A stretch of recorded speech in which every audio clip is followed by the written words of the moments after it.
खुलुमबाय आंनि नामा रेबेका बरगयारी आं दिल्ली इउनिट आबसुनि लिटारेरि सेक्रेटारि 2018 नि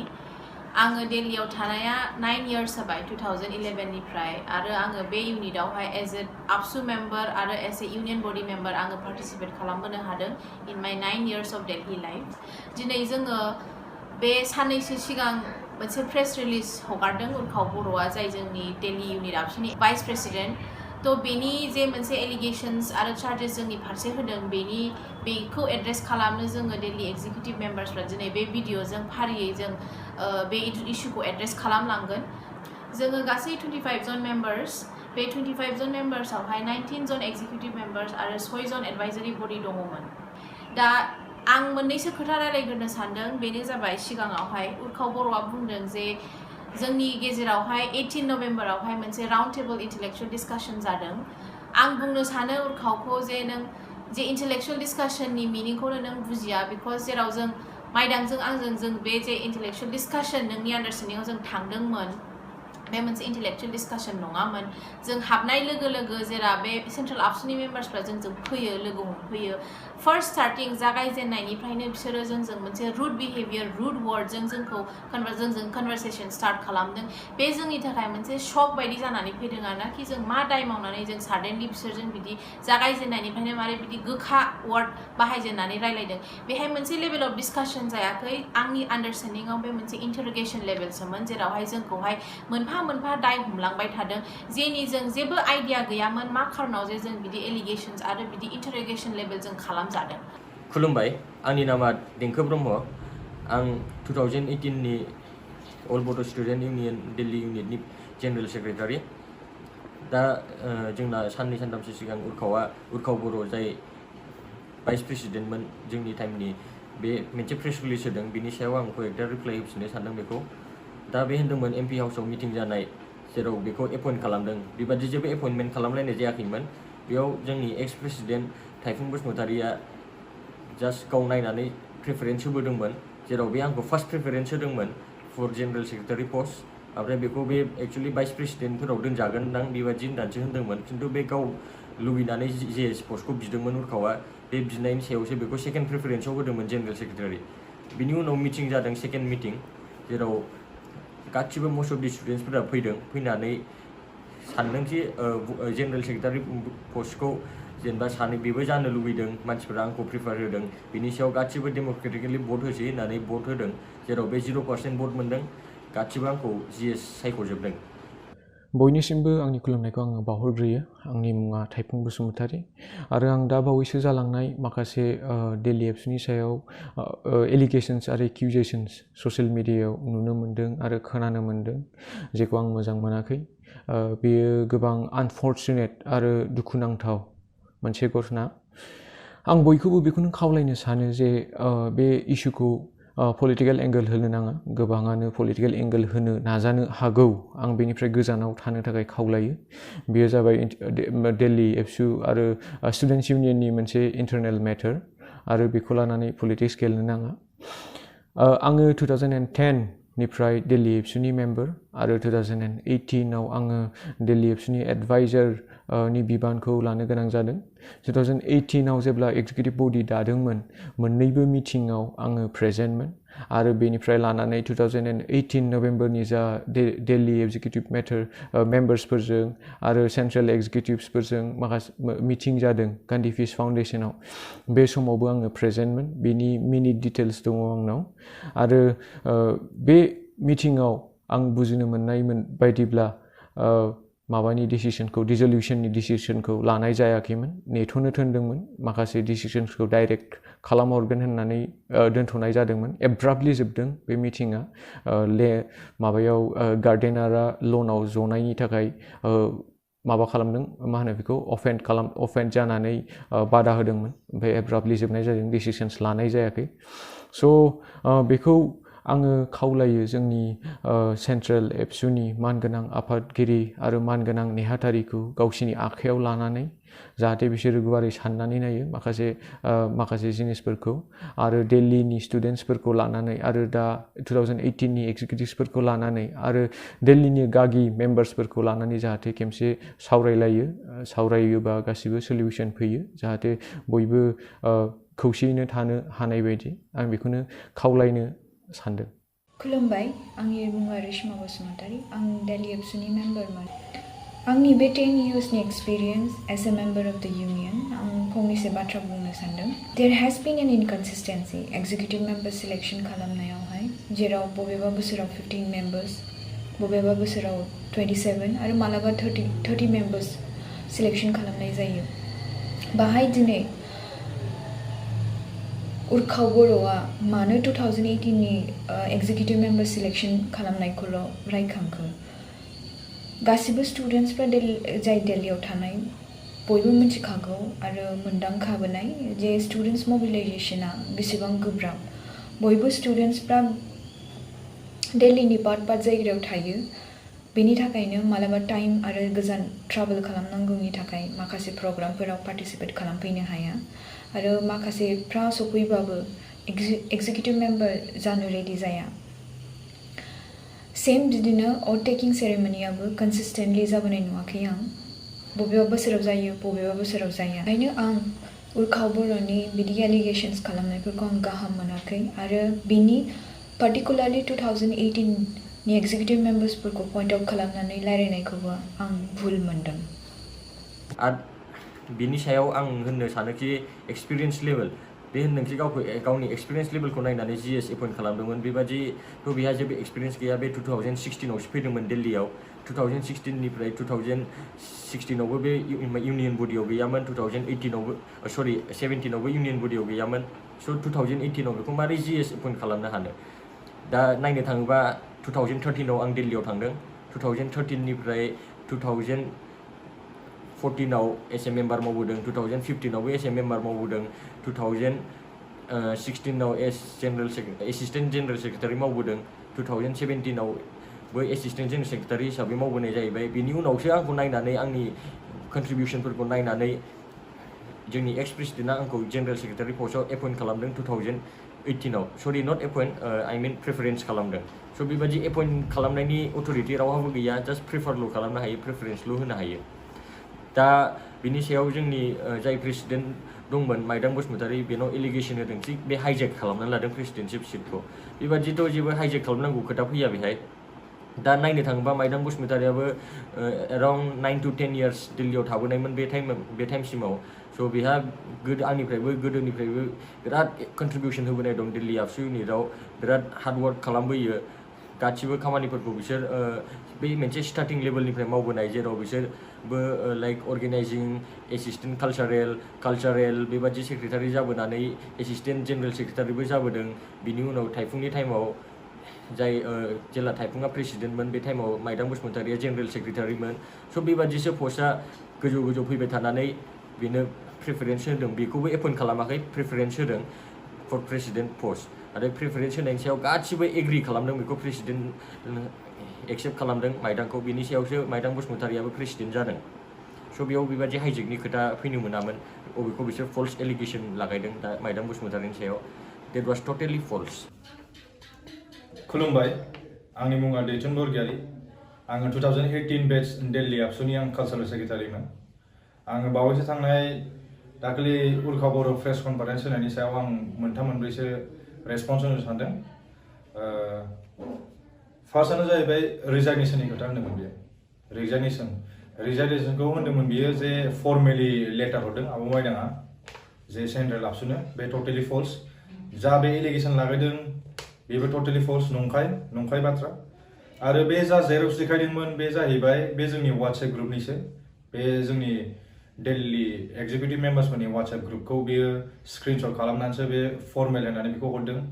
बेयो आनकनस्टिटिउसनेल। जों मालाबाबो बिदि इनफर्मेल मालाबा हरा। जों ओरैनो डिसकासन्स खालामलायदोंमोन जे एक्जिकिउटिभनि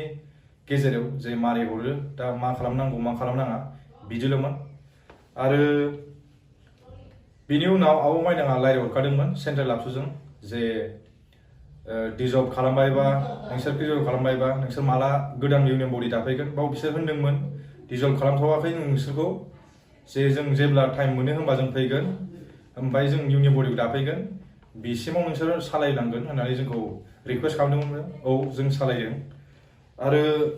उर्खाव बरुवा जे होनदोंमोन जे जों रिजाइन जादों रिजाइन खालामदों होनदों डिजल्भ खालामदों होनदों बे टटेलि फल्स होननो थाङोबा आं बेखौ बे सासे इग'सेन्ट्रिक मानसि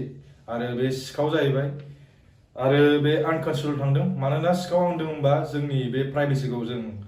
हाइजेक खालामनानै बे खावनानै बे स्क्रिनशट खालामनानै हरदों बे टटेलि फल्स बे मोजां जायाखै आंनि मुङा बुबुलि गयारि आङो दिल्लीयाव 8 बोसोर दंबोयोमोन स्टुडेन्ट हिसाबै ओमफ्राय आं बे समावनो दिल्ली आबसुजों मावबोनो मोन्दों थांनाय दिनखालि उर्खाव बर' होननाय सासे स्टुडेन्टआ दानि कारेन्ट प्रेसिडेन्टनि एगेन्स्ट स्टेटमेन्टखौ होदोंमोन बेखौ आं जोबोद गोरोन्थि गोनां आरो दुखु गोनां बाथ्रा मोनो मानो होनोबा सासे फेल' स्टुडेन्ट ओमफ्राय फेल' वार्कारखौ जे एखे बोसोरावनो बिसोर मावबोबाय बिसोरखौनो जुदि बेयो हाइजेकिं खालामदों आरो आनकनस्टिटिउसनेलि मावदों आबसुनि कनस्टिटिउसनखौ फल' खालामाखै बेफोरबादि खोथाखौ रायलायोबा बिराद रं जायो मानो होनोबा जाय गोदोनिफ्रायनो मावबोखादों अथवा जा मावबोगासिनो दं बिसोर मिन्थिखायो ग्राउन्ड रियेलिटिसा मा कि स्टुडेन्टआ जुदि जाय अर्गानाइजेसनाव हाबनाय लगे एक्जिकिउटिभ बडि हाबनाय लगे माबायदि लिमिटेड रिसर्सेसजों ओमफ्राय लिमिटेड नाम्बार अफ भलेन्टियार्सजों लानानै माबायदि इभेन्ट्स कन्डाक्ट खालामो अथवा मा खामानि मावनांगौ बे खामानिफ्रा बेसे गोब्राब बेखौ मिन्थिखायो ओमफ्राय रावबो बिदि अथ टेकिं सेरेमनि बादि खोथाखौ लानानै मालाबाबो गिदिर इस्यु बानायफेरा ओमफ्राय जुदि बिदि खोथाया जादोंबा ओमफ्राय सोरबा स्टुडेन्टखौ बिदि द'स होनाय बादि जादोंबा बे खोथाया बिराद गोदो जाय मावबोदों बिसिनि थाखायबो ओमफ्राय आरो जा फिउचार जेनेरेसन आरो जाय मावबोनो लुबैदोंमोन दा फिउचाराव जाय मावबोनो ओंखारबोनो नागिरदों बिसिनि थाखायबो बिराद डिसकारेजिं जायो मानो होनबा बिदिखौ नोङो मोनसे सेन्स अफ सिकिउरिटिखौनो नों सिफायनानै दोननाय जायो मानो होनबा सासे स्टुडेन्टआ गोसोजों मावनो फैनायाव जुदि बिदिबो होनजायोबा बे बिराद डिसकारेजिं ओंखायनो बेबादि खोथाया ससियेल मिडियायाव जानो नाङामोन नेम कलिं जानो नाङामोन सासे मानसिखौ बिदि सायख'नानै बासिख'नानै मोनसे पार्टिकुलार इयाराव 2018 आव बिदि पिन पइन्ट खालामनानै अथ टेकिं सेरेमनि बादि बुस्थुखौ जे बुस्थुआ सब समाय मिन्थिखायो कि अभार द इयार्स इनकनसिस्टेन्टलिसो जाखायो अबेबा बोसोराव जानो हाया अबेबा बोसोराव जानो हायो बेफोर मोनसे टेकनिकेल डिफिकाल्टिस जायो स' बेखौ लानानै सासे मानसिखौ द'स होनाया बिराद गोरोन्थि गोनां खोथा सेकेन्ड इस्युआ जाबाय दा बुंदों कि दिल्ली इउनिट आबसुआ डिजल्भ जाबाय होननानैहाय आं बुंनो सानो आरो जोंनि बे जेनेरेल आन्डारस्टेन्डिंखा जों गासिबो एक्जिकिउटिभ मेम्बार्सआ मिथिलायखागौ बेखौहाय बे इउनिटआ डिजल्भ जायाखैमोन 2018 आवहाय नंगौ जोंनि गेजेराव मोनसे इस्यु जादोंमोन बेखौ सेन्ट्रेल आबसुआ जोंजों रायलायनो फैदोंमोन खिन्थु बे डिसकासननि गेजेरावहाय बे साननैनि डिसकासन गेजेरावहाय जेला जोंनि साइडनिफ्राय जोङो जेला रेजिगनेसन आरो इउनिटखौ डिजल्भ खालामसै होननानै जों जेला अफार होयो बिसोरो जोंखौ होनफिनदों कि नांथ'वा नोंसोरनो गोदान बडि दाजासिम नोंसोरनो इउनियन बडिखौ सालायथ' होननानैहाय थेवब्लाबो जोंनि साइडनिफ्राय एसे जोंखौ आउट अफ डिसरेसपेक्ट जोंखौ बिदि एथ' गाज्रि एलिगेशन्स आरो चार्जेस होनायावहाय जोंनि सेल्फ रेसपेक्टखौ साननानै जोङो सानबाय जों इउनियन बडिखौ हगारनोसै नाथाय बिसोरो जोंनि बारे रेसपन्स बिहरनायावहाय मेरला इनफर्मेल आरो थ्रु फन कनभारसेसन्सबो रायलायनायावहाय जों बिसोरखौ बुंदोंमोन कि जोंनि रेजिगनेसनखौ एक्सेप्ट खालामदो खिन्थु बिसोरो खालामाखै बिसोरो फनाव जोंखौ बुंहरबाय थादों नोंसोरनो सालायथ' इउनियनखौ आनटिल एन्ड आनलेस गोदान बडि दायागौमानि होननानैहाय दा बेखौनो आं बुंनो सानो जे दा जों रिसेन्टलि जों मिथिनाया जों बेखौ माजों मिथिदों फेसबुकनि थ्रुयै मिथिदों कि जोंना इउनियन बडिया डिजल्भ जाबाय होननानै जुदि इउनियन बडिया डिजल्भ जाबायमोनबा बेखौ जोङो मानो 2018 आवनो मिथियाखै दासो मानो 2 इयार्सनि उनावहाय जोङो थ्रु फेसबुक मोनसे सेन्ट्रेल आबसुनि नटिसजोंसो जों मानो मिथिगोन बे मोनसे नटिसआ जोंनाव पार्सनेलि एस ए मेम्बार जोंनाव सफैनांगौमोन जोंनाव जोंनि प्रेसिडेन्टनावबो सफैयाखै जोंनि जिएसनावबो सफैयाखै जोंनाव रावनावबो सफैयाखै दा बेखौ जोङो ससियेल मिडियानि थ्रुयै मिथिदों बे जोंनि थाखाय बिराद दुखु गोनां बिकज जों दिल्लीयावहाय एज ए स्टुडेन्ट बडि जोङो गावजों गाव मिलायनानै थायो जोंना मोनसे दिल्लीयावहाय मोनसे स्ट्रं बन्डिं दंखायो जोंनि स्टुडेन्टसफोरनि गेजेरावहाय नाथाय बे साननैसोनि गेजेरावहाय बिदि जाथाय जानानै थांनायाव जोंनि गेजेराव बे मोनसे स्टुडेन्टसफोरनि गोसोआव बिराद दुखु नांथाव मोनदों जोंनि एक्स मेम्बार्सफोर जाय दिल्ली गारनानै फैबाय आरो दा जा प्रेजेन्ट स्टुडेन्टसफोर बिसोरनि गेजेरावबो बिसोरो दुखु फोरमायहरदों दा जों बेखौनो बुंनो सानो आरोना कि जोंनि गेजेराव जे इस्यु जादों बेखौ जोङो थाबैनो सल्भ खालामनो हाबा मोजां जागोन आरो बेनो जोंनि स्टुडेन्टस दिल्ली बर' स्टुडेन्टसफोरनि थाखाय मोनसे गोनांथि इमिडियेट गोनांथि ताकि फिउचार जेनेरेशन फिउचार इयार्सआव जे जाय स्टुडेन्टसफोर फैगोन बिसोरो बे मोनसे इउनिटजोंहाय एज ए स्टुडेन्ट होननानै बिसोरो गोसो गुदुं जानानैहाय पार्ट खालामनो हायो खुलुमबाय आंनि मुङा नेरसोन ब्रह्म आं दिल्ली एबसुनि एक्स एग्जिकिउटिभ मेम्बारमोन 2014 समनि दिल्ली एबसु आरो सेन्ट्रेल एबसुनि गेजेराव जे इस्यु जादों बे मोनसे इन्टारनेल मेटार आरो बेखौ लानानै पलिटिसाइज खालामनो नाङा एबसुआ मोनसे डेम'क्रेटिकलि इस्टेब्लिश स्टुडेन्ट इउनियन बडि दिल्ली एबसुनि एडभाइजार्सफ्रा मालाबाबो सासे इन्डिभिजुवेलखौ फर द पार्टिकुलार पोस्ट बा बिबाङाव डाइरेक्ट प्रप'जल होनानै एपइन्ट खालामनो हाया इट्स आनकनस्टिटिउसनेल सासे इन्डिभिजुवेला एडभाइसखौ प्रप'जल होनना मिस इन्टारप्रिटेसन खालामनो हायो I repeat, misinterpretation खालामनो हागौ दिल्ली एबसुनि एडभाइजार्सआ कम्पिटेन्ट अथरिटि नङा प्रप'जल होनो to an individual as per the constitution of ABSU chapter 11 election लोगोसे आं होननो सानो दिल्ली एबसु प्रेसिडेन्टनाव अथरिटि गैया होल इउनियन बडिखौ डिसल्भ खालामनो but as individual he or she can formally resign as per the constitution of एबसु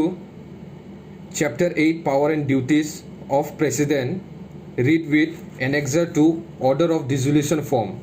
Finally, I request Central EBSU President Dipen Boro and General Secretary Lawrence Islari to take the matter in hand and redress the issue on urgent basis. Thank you. Gazanthang. नैबे जाहैबाय Facebook पेजमोन जेराव सरन्जय ब्रह्मआ remove खालामो ओमफ्राय सासे बिश्वजित नार्जारी होननाय जाय फ्रेशार बेखौ admin खालामनानै गाव एडमिन जानानै थानानै हाइजेक खालामो बे पेजखौ आरो बिसोर होनदों बेखौ रिमुभ खालामनाया बै 2018आवनोमोन नैबेखौ नायदो 24 फेब्रुवारि 2020आव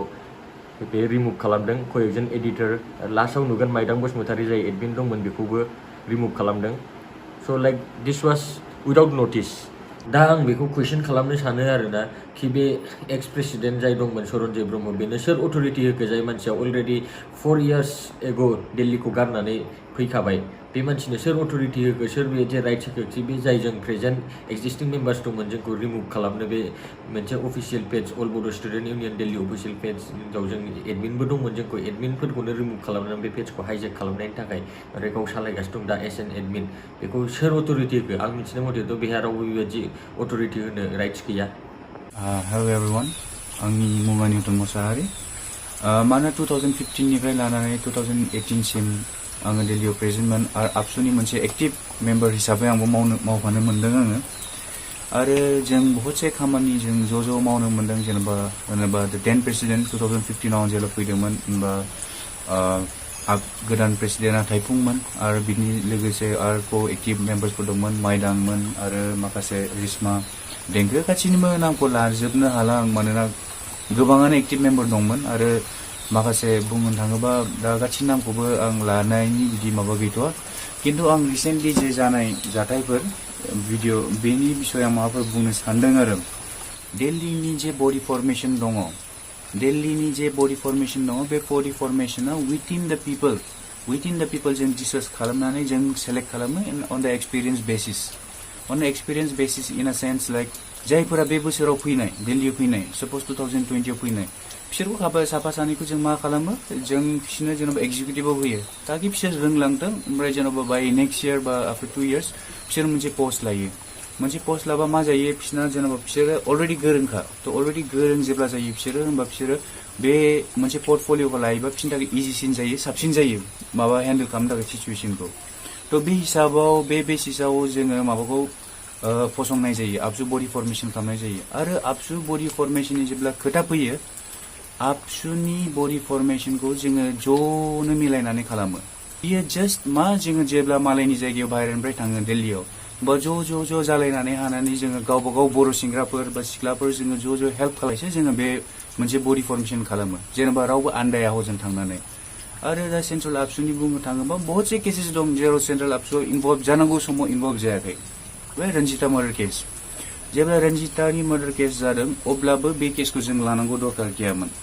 जेब्ला जों लानांगौ दरकार गैयामोन होनबा बे समाव एक्टिभ मेम्बारफोर दंमोन एक्टिभिस्ट मेम माया ओमफ्राय सासे प्रफेसर दंमोन ओमफ्राय बिसोर सानैया जेरैबायदि जोंखौ हेल्प खालामदों बै समाव रन्जिता मार्डार केसआव बे समाव बिसोर बुंगलायनाय जादों नोंसिनि बर' लिडार्सफोरा आबसुनि लिडार्सफोरा अबाव थांखो होमबा बे समसिमबो आबसुआ जेबो इन्डाल्ज जायाखै सेन्ट्रेलनि आबसुआ जेबो इन्डाल्ज जायाखै बे प्रब्लेमावबो किन्तु मोनसे खोथाया दिनै बिसोरो बेफोराव इन्डाल्ज जानो हायाखै जेबो सिचुवेसनखौ लायाखै किन्तु बै समावबो बडि फर्मेशना बेबायदिनो जानाय कि बडि फर्मेशनखौ जों ज' जानानै जों मोनसे रुम आंनि रुमनि सायावनो जायोमोन माखासे माबाफोरा मिटिंफोरा कन्डाक्ट खालामनाय जायो टेरेसआवनो आरो बावनो जों बडि फर्मेशन खालामोमोन जों जेब्ला बडि फर्मेशन खालामो ओमफ्राय जों सायख'यो अब्लासो सेन्ट्रेलनिया फैनानै सिनायफैयो कि हमुका जेनेबा आबसुनि प्रेसिडेन्ट जुदि जों नङाबालाय सेन्ट्रेलनि मानसिफोरालाय खैजनथ' दिल्लीनि थानाय स्टुडेन्टसफोरखौ सिनायो ओमफ्राय आङो ओंखायनो बेफोरखौ हल सिचुवेसनखौ सिनारिखौ नायोबा आङो जे एलिगेशन्सफोर नांदों एलिगेशन्सफोर जे जादों जे टार्गेटेड जादों आं बेफोरखौ नायोबाथ' नै most of the people are at home most of the people जायफोर एक्जिकिउटिभफोर बिसोर न'आव दं थ' न'आव दंस्लाय माबोरैथो बिदि सोलायनो हाखो सिगांहाय एसेग्राब इनभल्भमेन्टफोर जायाखै दा रिसेन्टलि बे केसखौ जेनेबा बोरै जाखो नों हेल्प खालामनो नों बे समाव नों बडिखौ डिजल्भ खालामालासिनोबो नों मानसिखौ हेल्प खालामनो हायो मानोना जों आरो मा होनबावनो आं बेसेखौनो होननानै फोजोबनो सानो कि बे इस्युखौ मोजाङै एक्चुअलि गासिबो ज'नो डिसकास खालामनानै बे इस्युखौ माबा खालामोबा मोजां आरो ज'नो मोजाङै रिजल्भ खालामलायोबा मोजां मानोना जों ज' मावबोनाय मानसि आरो दिनै जों गावबा गाव जों जुदि एलिगेशन्स लागायलायोबा बे गाज्रि जागोन आरो जुदि बे एथ' एक्टिभ मेम्बार मोनबा आंनाव मोनसे प्रुफ दंबावो बे गावनि दाख्लिनि प्रेस रिलिजाव होनदों फ्रेशार्सआ जादों माबायाव नभेम्बराव जादों होनदों आइ एम सरि टु से डेट बाट नाथाय फ्रेशार्सआ जादोंमोन जोंना माबायावसो 28 अक्ट'बर बेखौ अल बर' स्टुडेन्ट इउनियन दिल्ली इउनिटनि पेजआवनो फट'फोर आपल'ड खालामनाय दं फ्रेशार्स इनभिटेसन होनाय दं बेयाव रायजोफोरा नायनो हागोन गासिबो नुगोन प्रुफखौ 28 अक्ट'बर 2018 जादोंमोन जोंनि फ्रेशार्सआ आरो बिनि सायाव बे होनदों कि 23 अक्ट'बर ना 24 अक्ट'बर बेबायदि अक्ट'बर मान्थआव फार्स्ट मिटिङा जादों होन्दोंमोन एमपि हाउसआव फार्स्ट मिटिङा 23 सेप्टेम्बर 2018 आवसो जादोंमोन बे आफ्टार मिटिंनि फट' लानाय दं जोंनाव डेटखौ नुगोन गोजौआव 23 सेप्टेम्बर 2018 आवसो जादोंमोन आरो बिनि उनाव जाय सेकेन्ड मिटिंखौ बे होनदों नेक्स्ट डेआव जादों सेकेन्ड मिटिङाबो नेक्स्ट डे जायाखै बिदिनो 5-6 डेज जादोंमोन सेकेन्ड मिटिंनि डेटनिबो फट' दंमोन आंनाव स' बे फट'खौबो आं देखायनो हायो सेकेन्ड मिटिङा जाहैदों जोंना 29 सेप्टेम्बर 2018 आव which is 23 निफ्राय 29 6 days आफ्टर 6 days जादों सेकेन्ड मिटिङा स' जुदि बे एथ' एक्टिभ मेम्बार मोनबा बे डेटफोरखौ एटलिस्ट डेटखौ एक्जेक्ट होनाबाबो मान्थखौथ' एटलिस्ट एक्जेक्ट होनो हानांगौ बे मान्थखौनो एक्जेक्ट होनो हायाखैबा बे मारै बेबायदि एलिगेसन लागायनो बेबायदि एलिगेसन होनानै गावखौ एथ' एक्टिभ मेम्बार होननानै लानो हायाखै थ' आं होनोखि उर्खाव बर'आ सासे थगायसुलासो बेखौ थगायसुला होननायनिबो रिजन दं जुदि बे दाख्लै प्रेस मिटआव एथ' खोथा होनदों बे कनस्टिटिउसननि खोथा लानानै बुंदों आबसु कनस्टिटिउसननि खोथा लानानै रायलायदों लेखा लानानै रायलायदों बे आबसु कनस्टिटिउसननि बे होनदोंखि रेकर्ड थानांगौ मिटिंफोराव मिनिट्स लिरलायनांगौ मानांगौ होनदों जुदि एथ' बेबायदि कनस्टिटिउसनलि थाग्रा मानसिमोनबा गावहा माथो बेफोर डेट मान्थफोरखौनो गोसोआव थायाखि अबे मिटिङाव अबे मान्थआव जादोंमोन अबे डेटआव जादोंमोन मिटिं डेटफोरखौथ' बाद दोनबावदो फ्रेशार्सखौनो बे नभेम्बरावसो जादों होन्दोंमोन गावनि प्रेस मिटआव जेराव जोंनि फ्रेशार्सआ 28 अक्ट'बर 2018 आवसो जादोंमोन जोंनि दाखालिसो थांनाय प्रेस कनफारेन्सआव जोङो मान लाखिनो थाखाय जोङो रावनिबो नाम लायाखैमोन नाथाय उर्खावा जोंनि बे प्रेस रिलिजखौ नुनानै बेनि रेसपन्सआव बे जेला मोनसे भिडिअ हगारदों बाहाय बियो जोंनि नामफोरखौ गोदाव सोराव बियो लादों आंनिबो नामा मख'जादों बे दिनावहाय दा बेहाय आं बुंनो सानो आरोना जोङो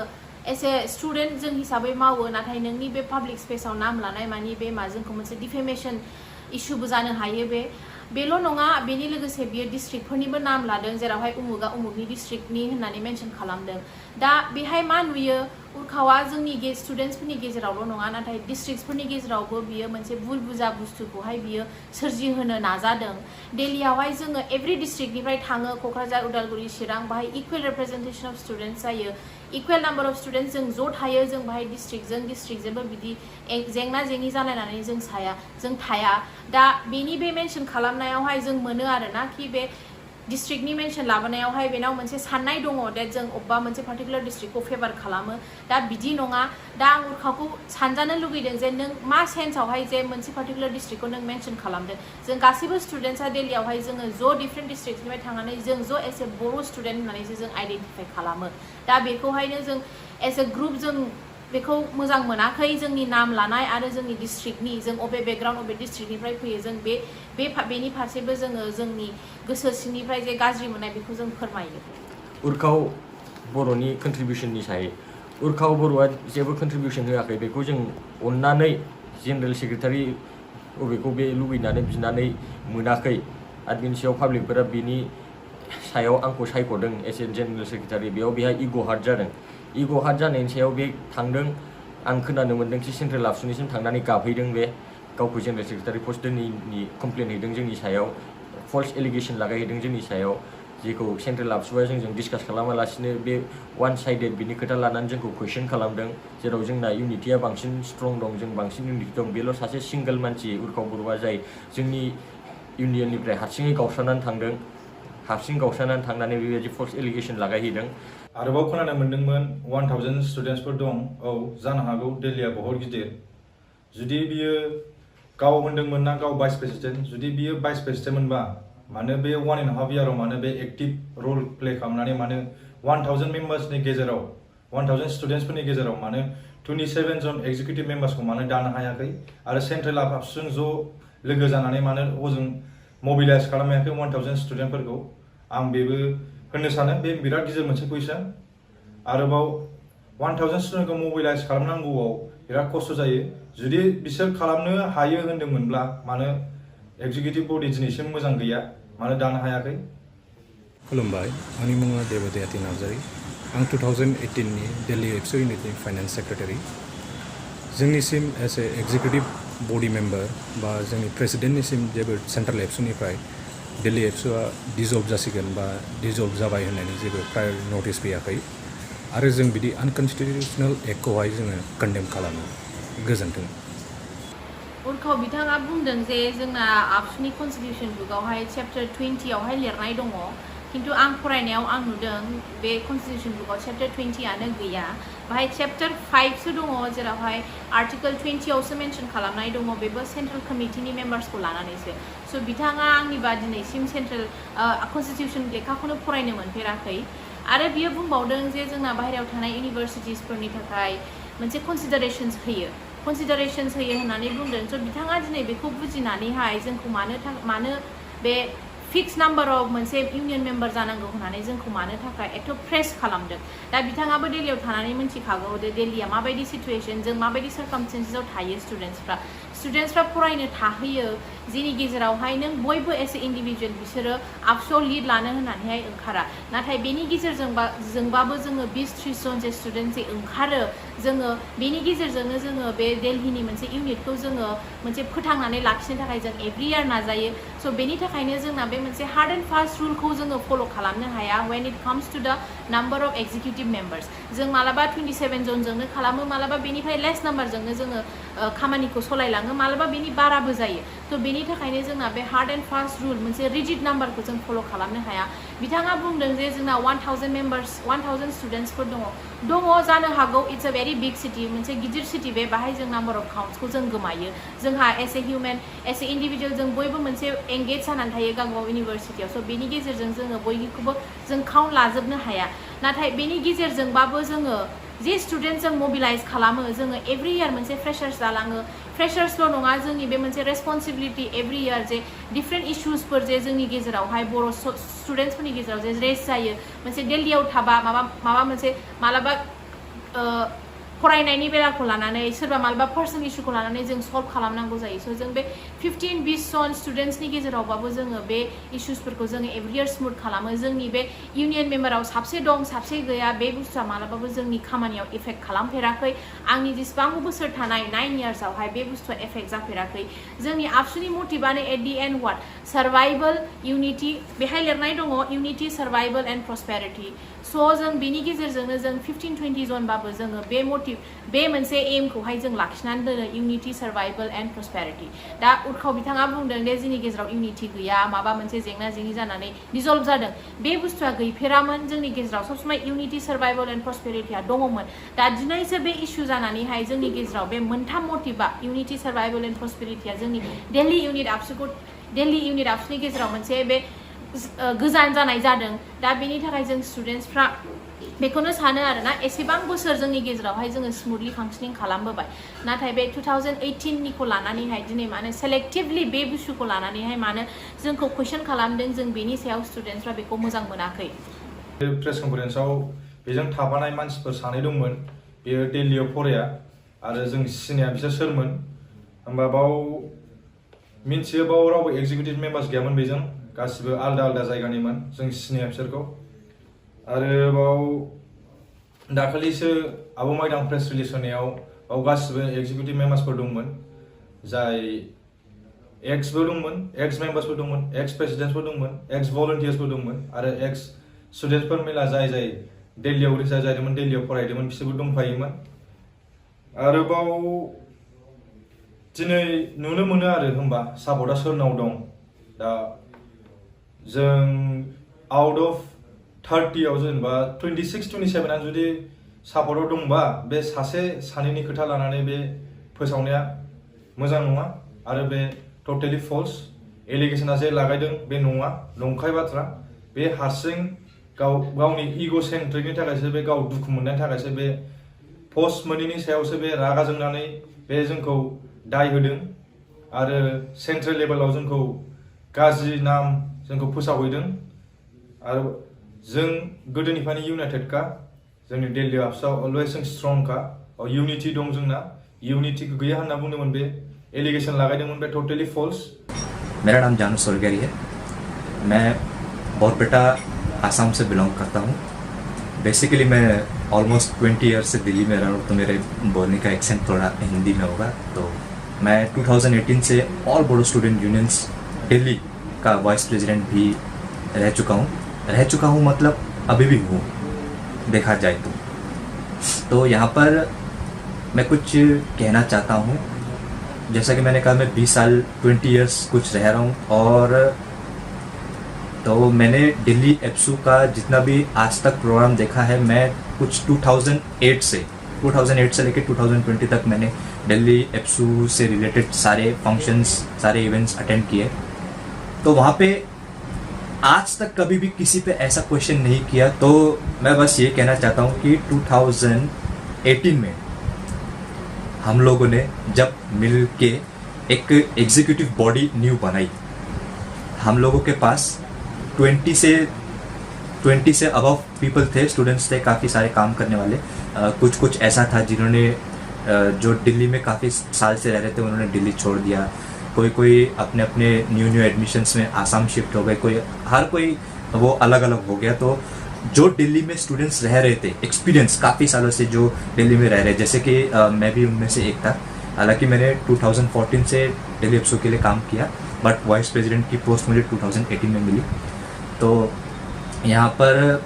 मैं कहना चाहता हूँ कि 2018 में जो हम लोगों ने एग्जीक्यूटिव बॉडी बनाई थी, जो टीम थी, वो हम लोगों ने मेजॉरिटी के साथ बनाई। यहाँ पर डिसॉल्व करने की बात है। तो एक एप्लीकेशन मैंने देखा था कि फेसबुक पे पोस्ट हुआ, जहाँ पर लिखा गया था कि मिस माइदांग बसुमतारी द्वारा डिसॉल्व किया गया। बिल्कुल नहीं, हम लोगों ने डिसॉल्व करने की कोई भी बात नहीं की थी। हम लोगों ने एक रेजिग्नेशन लेटर लिखा हुआ था, बस हम लोगों ने उसका परमिशन मांगा सेंट्रल एप्सू से। तो जहाँ तक मुझे बताया गया कि सेंट्रल एप्सू से उन्होंने हम लोगों को रिज़ाइन देने के लिए भी नहीं कहा था। जब रिज़ाइन देने की बात नहीं कही, तो उस पोस्ट में माइदां बसुमतारी द्वारा डिसॉल्व टीम कैसे हुई, ये मेरा सबसे बड़ा क्वेश्चन है, डिसॉल्व कैसे हुई। आरो मोनसे खोथा बाव जेराव जोंखौ बुंदों जे कि जों 2019 आव मानो फ्रेशार्सखौ खुंनो हायाखै जेला 2019 नि गोदान सेसना स्टार्ट जादों जेला स्टुडेन्टसफ्रा गोदान एडमिशन लाफैदों बे समावबो जोंनि एक्जिकिउटिभ मेम्बार्स प्रेसिडेन्टनिफ्राय फन कल थांदोंमोन बिसनाव कि जों फ्रेशार्सखौ खुंनो ना खुङा बिकज स्टुडेन्टसा जेला गोदान सफैयो होमबा बे टाइमावनो जोङो फ्रेशार्सखौ खुंनांगौ जायो नाथाय बे समावबो बिसनिफ्राय जोङो जेबो क्लियार काट एन्सार मोनैयावहाय जोङो बे इनिशिएटिभखौ जों आवगायनो हायाखै बिसनिफ्राय जों मोनसे क्लियार काट डिरेक्शन मोनाखै आरो जेराव जोंखौहाय बिसोरो बिराद एलिगेशन्स होखाबाय 2018 आव सो बेखौ साननानै जोङो 2019 आव जुदि जों फ्रेशार्स खुङोबा जोंनि फारसे मा रिपारकाशन्स जागोन बिसनि साइडनिफ्राय बेफोर खोथाखौ जोङो साननानै जोङो बे फ्रेशार्स खुंनायखौबो जोङो दोनथ'नाय जादों। आरोबाव आं होनो सानो बे दाखालि 4 जुलाइ 2020 आव जे सेन्ट्रेल आबसुआ थ्रु फेसबुक मोनसे लेटार पोस्ट खालामो बिनि उनावसो जों मिन्थियो जे जोंना दिल्ली इउनियना 2018 बेचना डिसल्भ जाबाय होननानै आरो जों बेखौ मिन्थिनानैसो जों 7 तारिखआव मोनसे प्रेस रिलिज लायो आरो बिनि उनाव जों लोगोसे मोनसे फर्मेल लेटार हरनानै जों आबसुनि सेन्ट्रेल आबसुनि प्रेसिडेन्ट आरो सेक्रेटारिखौ जों एड्रेस खालामनानै मोनसे फर्मेल लेटार हरो जे थाबैनो रिजल्भ खालामनांगौ होननानै ओमफ्राय दा जों नुनो मोनो जे जों एड्रेस खालामदों सेन्ट्रेल आबसुनि प्रेसिडेन्ट आरो सेक्रेटारिखौ नाथाय रेसपन्ड खालामदों होनबा उर्खाव बर'आसो आं दा बेखौनो सोंनो सानो उर्खाव बर'आ सोर आरो बे सेन्ट्रेल आबसुखौ मारै रिप्रेजेन्ट खालामखो आरो बेनो सोर अथरिटि होखो। खुलुमबाय आंनि मुङा हेमचन्द्र ब्रह्म आङो अल बड' स्टुडेन्टस इउनियन दिल्लीआव 2012 आव एक्जिकिउटिभ मेम्बाराव आङो एज ए लिटारेरि सेक्रेटारि मावबोनो मोननाय 2012 आव जेला एबसु दिल्लीआ 25 इयार्स कमप्लिट जादोंमोन होनबा आङो सिलभार जुबली खुंनायाव आंबो दङमोन एज एन एक्जिकिउटिभ मेम्बार आरो बेयाव जे भिजन मेगाजिन पाब्लिश खालामदों यारलि मेगाजिनखौ पाब्लिश खालामदोंमोन होनबा बेहाय आङो एज ए एडिटर आङो खामानि मावबोदों। आं दिल्लीआव 10 बोसोरानो जाबाय दा जथ'ग्रा नैबे साननै सानथामाव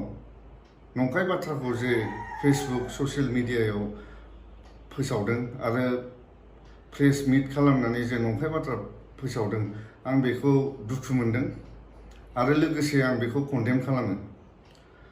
दिल्ली एबसुखौ आं नुबोनाय आरो अल बड' स्टुडेन्टस इउनियन दिल्लीनि जे एक्जिकिउटिभ मेम्बार्सफोर 2018 नि बिसोर एक्जिकिउटिभ मेम्बार्सफोरजों जोङो लोगोसे मावबोनो मोननाय जों जेला दङमोन 2012 निफ्रायनो जों बिसोरजों लोगोसे मावबोनो मोननाय आरो बिसोरो एकदम हार्ड वार्किं होननानै आं सानो आरो अल बड' स्टुडेन्टस इउनियन दिल्लीआ मोनसे डेम'क्रेटिक अर्गेनाइजेसन बेहाय गोबां जायगानिफ्राय जेरखम आसामनिफ्रायनो बर'नि फरायसाफ्रा थांनानै मोजां इउनिभारसिटियाव एडमिसन मोननानै फरायनायजों लोगोसे अल बड' स्टुडेन्टस इउनियनाव मावहैयो ओमफ्राय जे गोबां डिस्ट्रिक्टसफोरनिफ्रायबो स्टुडेन्टसफ्रा थाङो आरो एज ए इउनिटिजों डिफारेन्ट बेकग्राउन्डनिफ्राय फैयोबाबो जयै मावलायलायो। दा बे जयै मावलायलायनायखौ कुइसन खालामनाया नंखाय बाथ्रा फोसावनाया इउनिटिखौ सिफायनायनि मोनसे लामा आं बिदि सानो आरो आं सेन्ट्रेल कमिटिखौ जे मानगोनां सेन्ट्रेल एबसुनि जथ'ग्रा मेम्बार्सफोर दङ बिसोरखौ आं खावलायो जे बेखौ बे इस्युसफोरखौ नंखाय बाथ्रा फोसावनाय इस्युसफोरखौ साफा सानै जाय नंखाय बाथ्रा फोसावगासिनो दासान्दि बिसिनिफ्राय मोनसे सेन्ट्रेल कमिटिनिफ्राय मोनसे रिभिजिट जानांगौ रिथिं जानांगौ बे बुस्थुआ आरो दिल्ली एबसुआव जथ'ग्रा एक्जिकिउटिभ मेम्बार्सफोर दङ बिसोरो मोजां इउनिभारसिटिसफ्राव मोजां फरायनाय आरो आं सानो जे आंनि पार्सनेल भिउ पइन्ट बियो जे जोंनि बर'नि थाखाय बिसोरो मोनसे human resource valuable human resource precious human resource आरो बिसोरो फिउचाराव बर'नि थाखाय मोनसे आं सानो मोनसे डेभेलपमेन्टआव बर'नि हारिनि डेभेलपमेन्टआव बाहागो होनो हानायनि खेमथा दं दा आं लास्टाव बेखौनो बुंनो सानो जे जाय मानसिया प्रेस मिट खालामलायनानै जे बेफोरबायदि नंखाय बाथ्राखौ फोसावबाय बिनि थाखाय इन फिउचार दिल्लीनि बर' फरायसाफोरल' नङा गोबां गोबां स्टेट्सफ्राव जाय बर' फरायसाफोर थाहैनाय बिसोरबो जोंनि बे संगठनाव अल बड' स्टुडेन्टस इउनियननि संगठनाव मावनायखौ बिसोरो गोब्राब मोनगोन आरो आं बेनिफ्रायनो आं मोनसे दुखु फोरमायो जे बिदि जाथाया जानो नाङामोन आरो जे मानसिया जे प्रेस मिट खालामनानै नंखाय बाथ्रा फोसावनाय आं बेखौ पार्सनेलि आं सिनायो जेला आङो दिल्लीयाव रन्जिता बर'नि मार्डार जादोंमोन बेयाव जोङो एखेलगे जोङो दिल्ली एबसु 2018नि जे एक्जिकिउटिभ मेम्बार्सफोर दङ बिसोरबो बै समाव जोंजोंनो लोगोसे रन्जितानि राइट्सनि थाखाय नांदोंमोन बेवहाय माखासे माने मानसिया मोनथिनो मोन्दों आङो जे एसे पेसिभ लायार काइन्ड अफ जायनि मुङा उर्खाव बर' होनो दा आं ओंखायनो खावलायो जे बेफोर इस्युसखौ रिजल्भ खालामनांगौ थाबैनो आरो रिथिं खालामनांगौ जोंनि मानगोनां सेन्ट्रेल एबसुनिफ्राय